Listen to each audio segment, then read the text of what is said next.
Comissões querem fazer força-tarefa para ajudar a aumentar a arrecadação do Estado. Conselho de Ética é instalado com a eleição do presidente e do vice-presidente do grupo. Fórum Permanente faz balanço de 2024 e apresenta temas para 2025. E unidades de saúde do Estado podem ter que manter soro antiofídico nos estoques. O Jornal da Alerj está começando agora.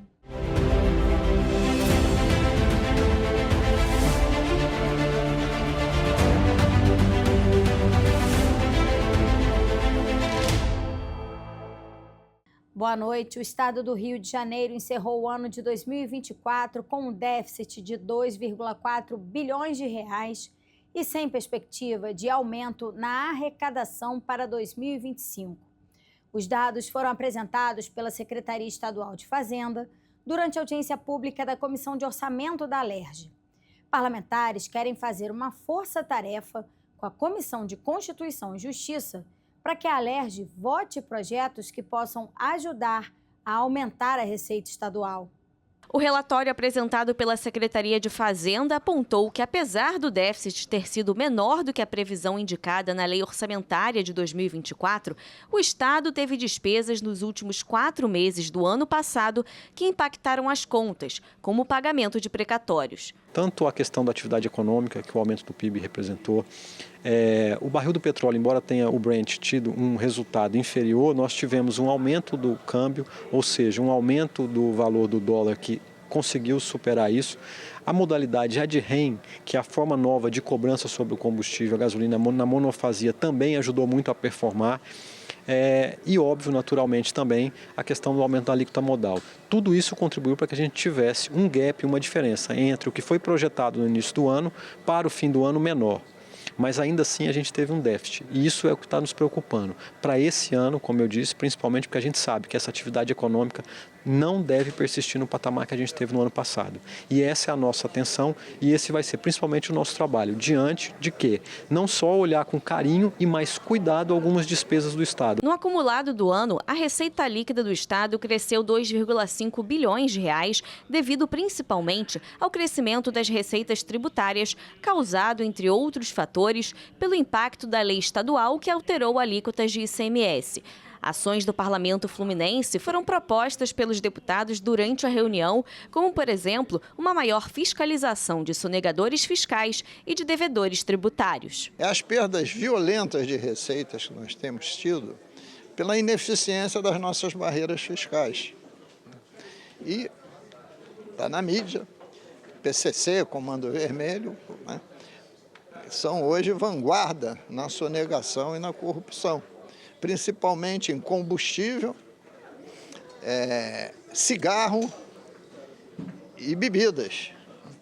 Então, a nossa ideia é pegar o fundo fazendário, botar 1% a mais de alíquota ligada à arrecadação do ICMS, para única e exclusivamente se aparelhar para combater essa sonegação e também se aparelhar para que a gente possa enfrentar a reforma tributária. É fundamental que a gente encare temas sensíveis como a questão dos grandes devedores. A gente tem grandes devedores que precisam ser instados por força de lei, pela força do parlamento, a que parem de fazer esse desatínio, essa afronta ao cidadão fluminense e paguem suas contas. Então, propus aqui uma CPI, medidas importantes para que a gente possa ir contra esses grandes devedores, fazer um apanhado de todos os projetos que estão tramitando que melhoram a arrecadação.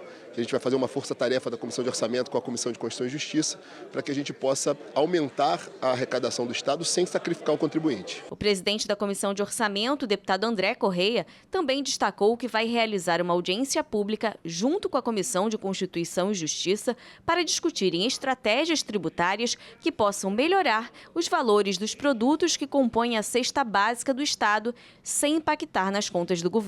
Nós vamos fazer uma audiência, uma ação conjunta da Comissão de Constituição e Justiça e da Comissão de Orçamento, elencando projetos que estão tramitando na casa, né, como a questão da transação tributária, que dá mais flexibilidade e permite,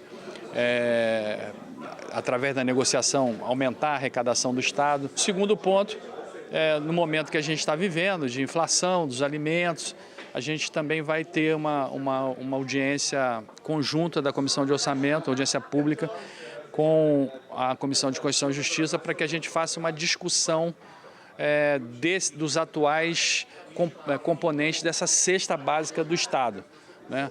Procurando, de alguma forma, analisando, obviamente, a perda de arrecadação, contribuir no sentido de que os preços dos alimentos que hoje realmente afetam a população, sobretudo aquela menos favorecida, que a gente possa ter algum tipo de contribuição no sentido que esses alimentos diminuam, sem, obviamente, por isso o equilíbrio nessas decisões, gerar mais desarranjo fiscal no Estado.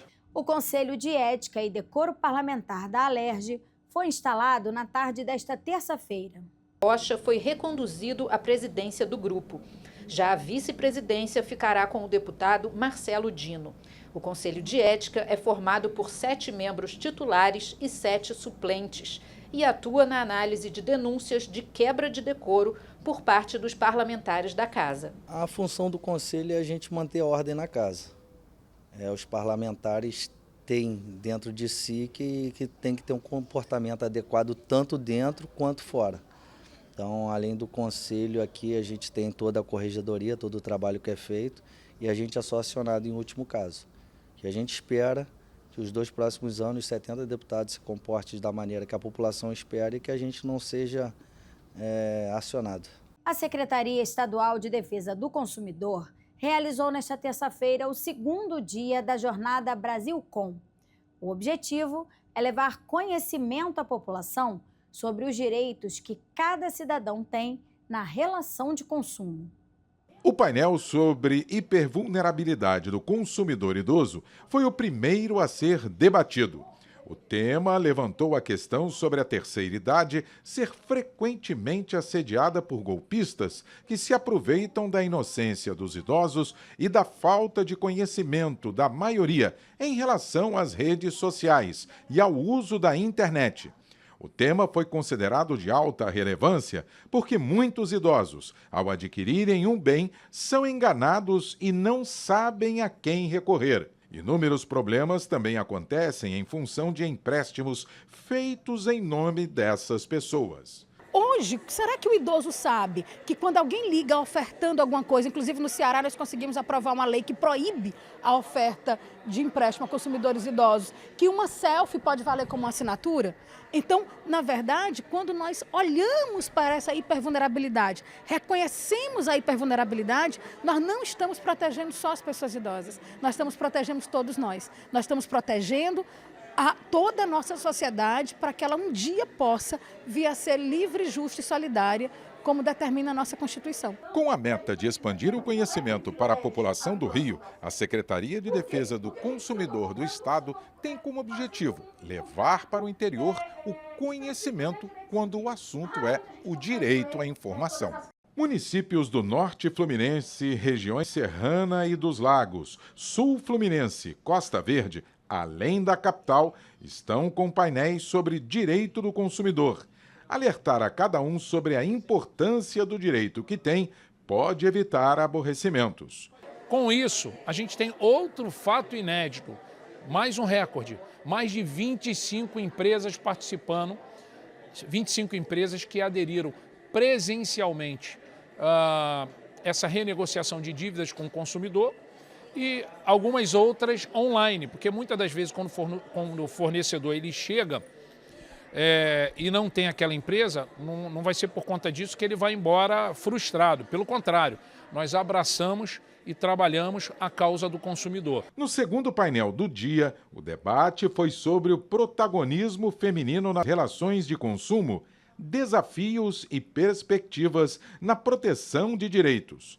Segundo pesquisa do IBGE-PNAD de 2020, as mulheres representam 66% do consumo no Brasil, o que leva a uma excelente marca para a economia do país e contribui para o desenvolvimento econômico. As mulheres elas são responsáveis por uma parcela imensa que bate mais de 1,3 trilhões de reais dentro dessa questão de aquisição de produtos. Por quê? As mulheres participam desde o consumo patamar, do patamar mais baixo, que é o consumo doméstico, porque as mulheres não consomem só para si, elas consomem para a família, elas consomem para os homens, elas consomem também para si. E o que aparece é o nosso consumo mais, né, visível, o consumo voltado para a saúde, beleza, né, estética, mas não. Nós temos uma ingerência que vai muito além disso. Dentro desse protagonismo, nós envolvemos também as pessoas que estão hoje liderando, que são as nossas mulheres, né? Significando dizer que hoje estamos capacitados para buscar os nossos direitos, o direito como consumidor. Na primeira reunião do ano, o Fórum de Desenvolvimento Estratégico do Estado do Rio apresentou o balanço com os resultados obtidos em 2024 e definiu os principais temas que serão trabalhados esse ano. Foram 49 reuniões online e 4 eventos presenciais, que reuniram mais de 1.200 pessoas. Nas redes sociais, um público de quase 70 mil pessoas. Números expressivos que comprovam o sucesso dos debates do Fórum, com destaque para o trabalho realizado na Jornada G20, que reuniu diversos profissionais e especialistas de diferentes temas ao longo de uma semana de debates, com a produção de um documento oficial entregue à cúpula do G20 no Brasil. O Fórum é um ambiente de reflexão, é um ambiente de discussão e é um ambiente principalmente de colaboração, né? Colaboração com o Legislativo em todos os sentidos. Então eu creio que, como a gente viu ali no relatório final, estamos chegando ao nosso objetivo, estamos no nosso objetivo. A nossa perspectiva é que nas reuniões das câmaras setoriais, que é o nosso ponto-chave do Fórum, sejam cada vez mais cheias. Para quê? Para aumentar exatamente essa reflexão, aumentar a discussão, né? Afinal de contas, é um espaço democrático. A deputada Tia Ju destacou que a Alerj é a única casa legislativa do país a ter um espaço como Fórum para discutir e debater temas essenciais para o desenvolvimento do Estado e que agora, como presidente da UNALI, a União dos Legisladores e Legislativos Estaduais, quer mostrar o sucesso desse trabalho para todo o país. Para a parlamentar, é fundamental a participação dos membros das câmaras setoriais nos debates promovidos pelo Fórum, para explorar todas as áreas do Estado. Todos que compõem as câmaras setoriais, eles estão muito esperançosos, eles estão muito ansiosos em participar, em contribuir, porque eles estão vendo que há realmente os desdobramentos daquelas reuniões feitas, de várias reuniões feitas, e é isso que estimula, né? É isso que incentiva a todos que compõem o Fórum continuar trabalhando. Em 2024, os principais temas debatidos trataram sobre a regulamentação do mercado de gás no Estado, as políticas de prevenção ao abandono e evasão escolar, o agronegócio no Estado e os jogos de azar como tema de saúde pública. O Fórum Permanente de Desenvolvimento Estratégico do Estado já definiu as pautas para esse ano e as próximas reuniões estão marcadas, iniciando ainda no mês de março. A gente está falando de comida, a gente está falando de sustento da população, a gente está falando de algo que impacta a mesa do consumidor. Então, a gente precisa realmente se debruçar nisso.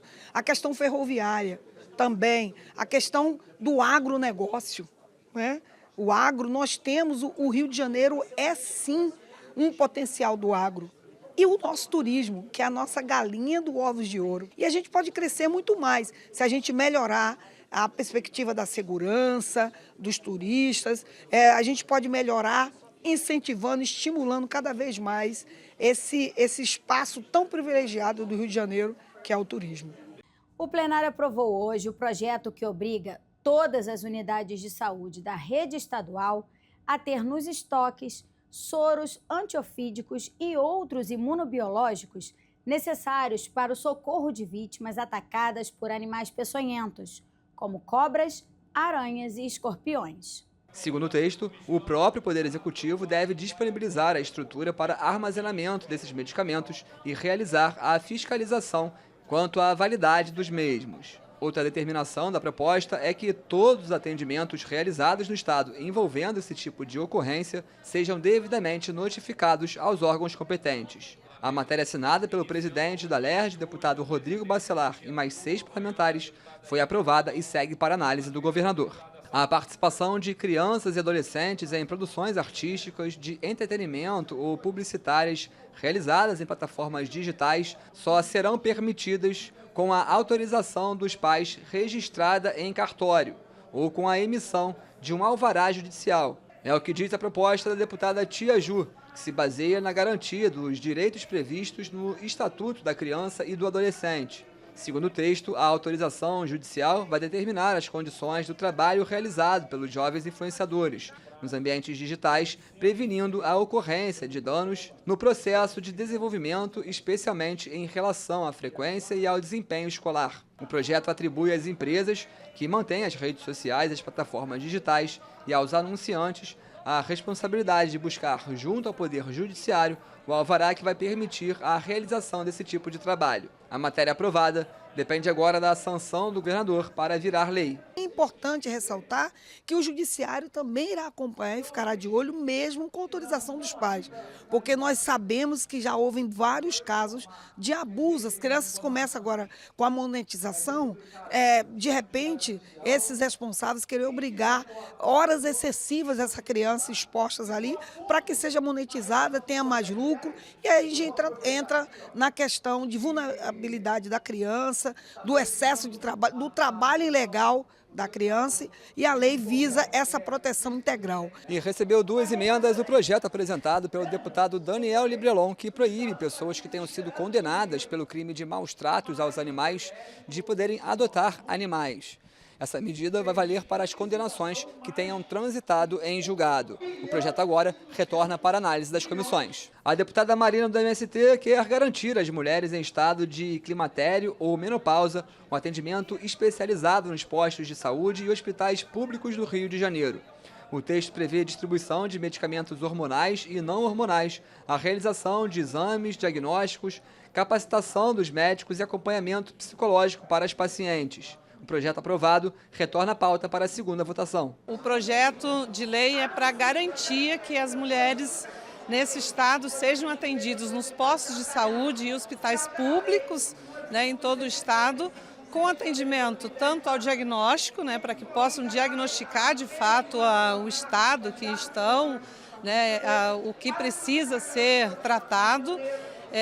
Também prevê o atendimento a remédios hormonais ou não hormonais, de acordo com a necessidade do diagnóstico que estão as mulheres nesse período, e também o atendimento psicológico e uma série de profissionais numa equipe especializada que possam atender de fato as mulheres que estão nesse período e que demandam a necessidade, que infelizmente é um tratamento que não tem disponível nos postos de saúde e hospitais públicos, O Rio de Janeiro pode ter um selo de diversidade, equidade e inclusão para organizações com sede ou filial no estado.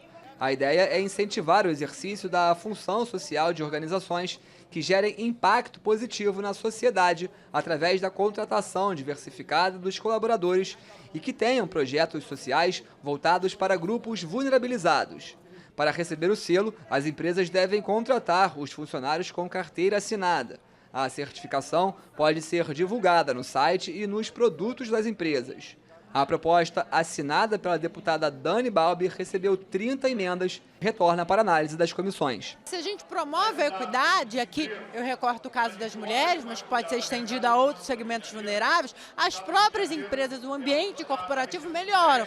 Ora, se as mulheres têm, em muitas áreas, uma formação maior, por que as empresas estão não contratando essas mulheres, estão, de certa maneira, declinando do aumento do seu potencial produtivo? Isso é um impacto negativo para a empresa e para o ambiente de negócio do Estado do Rio de Janeiro. Então, nesse sentido, a gente acha que o selo da diversidade, inclusão e equidade no Estado do Rio de Janeiro melhora o ambiente de negócio, o ambiente corporativo e a vida desses segmentos mais vulneráveis. Escolas públicas e privadas do Estado do Rio devem manter um espaço destinado a uso exclusivo dos professores. Esse espaço deve ser adequado para descanso, alimentação e permanência nos intervalos entre as aulas. O projeto da deputada Élica Takimoto também prevê que esse espaço seja equipado com mobiliário, computadores com acesso à internet, impressora e geladeira. O texto recebeu 4 emendas e retorna para análise das comissões. Eu estou legislando pedindo óbvio, pedindo um espaço dentro de uma escola para o professor trabalhar, que o trabalho da sala de aula não se reduz ao trabalho do profissional de educação. A gente está pedindo estrutura para trabalhar bem, para se desenvolver uma sociedade boa, precisa da educação. Para que a educação aconteça, os profissionais têm que ter estrutura para trabalhar. E pode ser instituído no Estado o programa Sorriso Saudável na Terceira Idade. A ideia é que o programa seja voltado para os cuidados de saúde bucal de pessoas idosas que vivem em clínicas e residências geriátricas, instituição de longa permanência, casas-lares ou estabelecimentos semelhantes, públicos ou privados. O objetivo é assegurar o acesso às ações de serviço de saúde bucal para as pessoas com idade igual ou superior a 60 anos, como prevê o Estatuto do Idoso. Segundo o projeto dos deputados Munir Neto e Filipinho Raves, os estabelecimentos devem oferecer serviço odontológico de avaliação, diagnóstico e planejamento de tratamento integrado com um plano nutricional individualizado. A matéria aprovada em segunda discussão segue agora para a sanção do governador. Qualquer pessoa idosa que entrar numa clínica de recuperação, numa instituição de longa permanência, vai ter a obrigatoriedade de ter um diagnóstico bucal dessas pessoas idosas e, com isso, ter a garantia do seu tratamento. Sendo assim, a mastigação vai ser melhor, a autoestima vai ser melhor, então eles vão criar critérios para que a pessoa idosa possa ter uma qualidade de vida melhor ainda quando estiver abrigado numa instituição de permanência, casas-lares ou instituições semelhantes. O Rio de Janeiro também pode ganhar uma campanha chamada de Pet Seguro. O intuito é alertar os motoristas que dirigem com animais de estimação no colo sobre os perigos de acidentes que podem ser causados com essa prática, colocando a vida de motoristas, passageiros, pedestres e dos próprios animais em risco. A campanha será divulgada com cartazes em pet shops, nas unidades de atendimento do Detran e outros espaços públicos. A iniciativa proposta pela deputada Tia Ju foi aprovada e segue para a sanção ou veto do governador. Isso protege o pet, protege o motorista e protege os demais condutores que estão naquela pista, porque a gente já viu acontecer vários acidentes. O bichinho, assim como a criança, se assusta. Como veio a lei de trânsito proibindo o condutor com crianças no colo, também não é legal e não é seguro a condução dos pets no colo do motorista. A política estadual de busca de pessoas desaparecidas no Rio de Janeiro pode ser alterada. De acordo com o texto do deputado Carlinhos, do BNH, as unidades básicas de saúde, postos de pronto atendimento, unidades pré-hospitalares, ambulatórios, hospitais públicos ou privados devem comunicar às autoridades o ingresso de pessoas sem identificação. No momento do cadastro dos pacientes, deve ser realizada uma busca no Sistema Nacional de Informações de Segurança Pública e no Portal de Desaparecidos da Polícia Civil do Estado do Rio. Os estabelecimentos vão ter até 12 horas para informar a delegacia especializada os dados que ajudem a identificar pacientes desacompanhados que estejam em estado de perturbação mental ou impossibilitados de se comunicar. O projeto foi aprovado em primeira discussão e agora retorna para mais uma votação aqui no plenário. As estações de metrô do Rio de Janeiro devem manter funcionários e equipamentos suficientes no setor de venda e recarga de cartões para que o atendimento aos usuários seja realizado em, no máximo, 15 minutos. A proposta do deputado Carlos Mink inclui o metrô na lei que prevê atendimento eficiente para o público em agências bancárias e dos Correios. O texto aprovado retorna a pauta para a segunda discussão. É uma lei de defesa do consumidor. Hoje, com a tecnologia, não justifica você ficar uma hora mofando numa fila, né?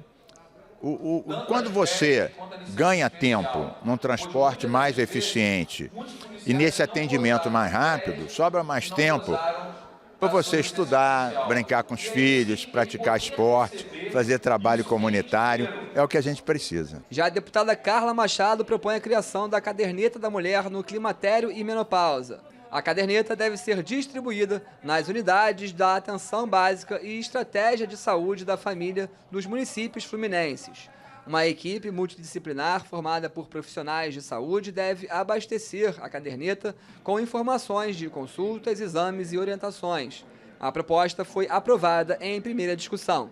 Nós sabemos o quanto as mulheres sofrem, os transtornos, né, problemas, modificações no seu corpo físico, enfim.